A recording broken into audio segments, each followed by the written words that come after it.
Hi. This is a video about opening up a Steam Deck to replace one or more of the components inside it. Specifically, we're going to cover the thumbsticks and the SSD. In one way, this is a how-to video, but in another way, it's a why you really shouldn't do this video. That's because even though it's your PC, or it will be once you've received your Steam Deck, and you have every right to open it up and do what you want, we at Valve really don't recommend that you ever open it up.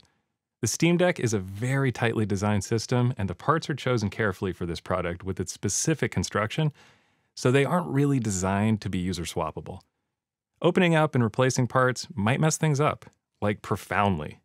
For example, if you damage the battery, the whole thing could catch fire later, which would be bad. So be forewarned, and leave this kind of thing to professionals, unless you really feel like taking big risks with your property and with your life, which could end if you do this wrong. Just saying. Also, the warranty doesn't cover any damage that you do. However, having said all that, we also wanted to make this video to simply show you what's inside the Steam Deck. Taking things apart and putting them back together is cool, especially powerful handheld gaming computers. Please note, the screws that secure the housing are what's called self-tapping screws, and they're embedded in plastic bosses. They can be removed and reinstalled, but it's much easier to strip or over-torque screws of this type compared to standard ones.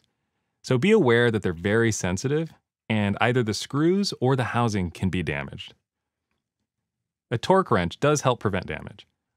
Opening the case immediately weakens it and makes the product less drop resistant. There's no way to avoid this.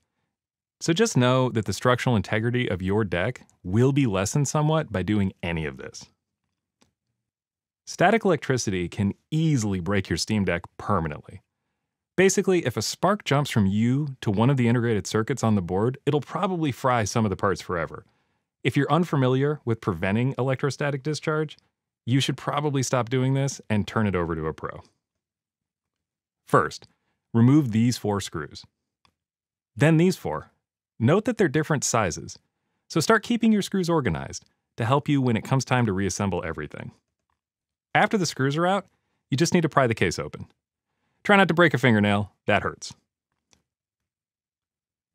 Note that this video shows pre-production hardware, and there will be some differences between what you see here and the Steam Deck that you own. This is the battery. Before proceeding, it's important to disconnect it. Do that by unplugging these wires here. The first component we're going to replace is the thumbstick. This part is easy to remove. Be aware that the whole assembly is custom: the stick, the board, and the cap. Replacing these will require matching the custom parts exactly. Stay tuned in the coming months for a source for replacement parts, thumbsticks, SSDs, and possibly more. Lift this latch. Unplug the flex cable here. Remove these 3 screws. And then take the stick assembly out. That's it. Now just reverse all that to put another one back in. Let's move on to the SSD. We don't recommend replacing the included drive. What we do recommend for increasing your storage capacity is the handy microSD card slot. So much easier and plenty fast. Please note, before attempting an SSD replacement, an off-the-shelf SSD could cause problems. 1. Power consumption. An off-the-shelf SSD can draw more power than the original drive, which could cause overheating and reduce battery life. 2. Electromagnetic interference. Our SSD is located very close to our wireless module, and was specifically chosen and tested to not interfere with Wi-Fi and Bluetooth. An off-the-shelf SSD might have a different emissions pattern and could compromise wireless performance. 3. Mechanical. We place components on the motherboard underneath the SSD, and a different one might mechanically interfere with these components, especially during vibration.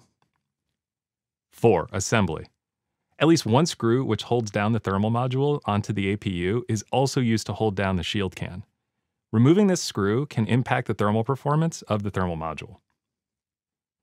Here we go. First, we're working on removing this outer shield. As you've just seen, these 2 screws come first. 2 more screws under here. Okay, now you can actually remove the shield, but be super careful to not disturb the whole thermal setup. Very important to make doubly sure that the battery is disconnected before proceeding. Now, disconnect the drive. Note that all Steam Deck models use the M.2 connector for internal storage, including the 64GB model. To actually remove the SSD, remove one more screw here. That's it. We haven't filmed the entire reassembly process, but as we mentioned with the thumbstick, it's basically doing this whole thing again but backwards. Remember, if you have followed these directions correctly, you've done absolutely none of the preceding steps. But you're more informed now about what's inside your Steam Deck. Anyway, thanks for watching.